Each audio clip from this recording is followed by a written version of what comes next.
Let me tell you about the worst first day of my first ever Japan trip. We arrived in Tokyo pretty late, so we stayed at a nearby hotel before exploring Tokyo in the morning. That morning, we had a really clear plan. Number 1, check out of the hotel. Number 2, put bags at next accommodation at Ikebukuro. Number 3, explore Shibuya and Shinjuku. It was so simple. Till it wasn't. Somehow, in the middle of the way, our little brains thought, hey, instead of going back to our accommodation first, why don't we just stop at Shibuya first before going back? So you don't have to go up and down. You can just go one straight line. Oh my god, you're so smart. Yeah, so we can save a lot of time, right? Right. And there's probably a lot of coin lockers there, right?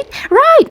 You're wrong. Let me tell you why you're wrong and stupid. You noobs forgot that Shibuya is probably the busiest part of Tokyo. Shibuya Crossing? Hello? So imagine the dumbest tourist you've ever seen in Japan rolling around luggages through Shibuya. 4 oversized luggages and backpacks and duffel bags, and we were just strolling through Shibuya, going to Don Quixote and looking at shopping and stuff. Like, that's stupid. But what about a coin locker? There wasn't any, because you know what? All the coin lockers were either too small or booked for stupid L-size bags. You know what the worst part was? On our way out from Shibuya Station, which by the way was rush hour, which was pretty crazy. Yeah, we were so smart for that. On our way out, we saw a row of coin lockers inside the station. Oh my god. So you can imagine how tired, how grumpy, how hungry, how annoyed we were. We were not only annoying the locals, we were annoying other tourists. But at last we persevered because it was our first day in Japan. We learned our lesson and we decided, hey, let's go have dinner. At least we'll end the day nice. Oh, how I was so wrong. So we went to this famous restaurant called Sujihan. They served raw seafood on top of rice, which you can add off by pouring warm, delicious broth over it in yen. I'm a fan of sashimi, so I was pretty excited.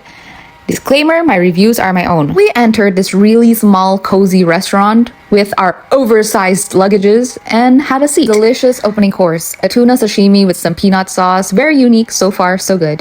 Then the main dish came. It was intimidating, not gonna lie. As I was about to dig in, the kind waitress realized that she forgotten to give us soy sauce. So she kindly offered soy sauce and some wasabi. You can mix the wasabi with the soy sauce and pour it on the rice. Okay.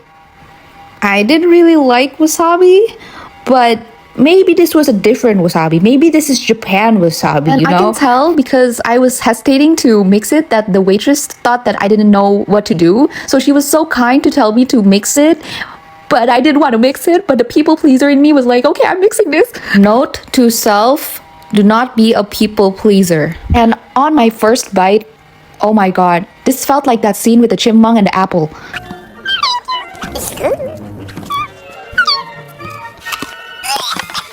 I immediately regretted my decision of adding wasabi.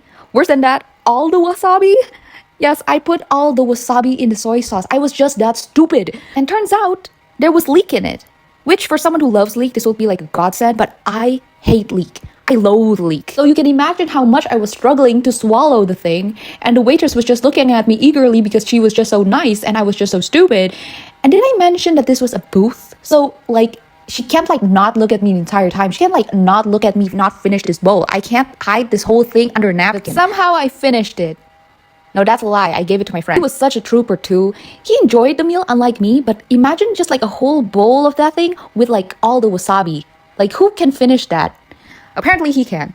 So, my first day in Japan, almost ready to puke, tired from dragging my suitcase everywhere, and in the middle of winter, might I add, in the end of January to the start of February. And as a tropical girly, I was almost dying, but it was fine. We went home and finally rest, and that was the end of the first day in Japan. The rest of my Japan trip was awesome, you know, with a few kings, but nothing compares to the first day of Japan.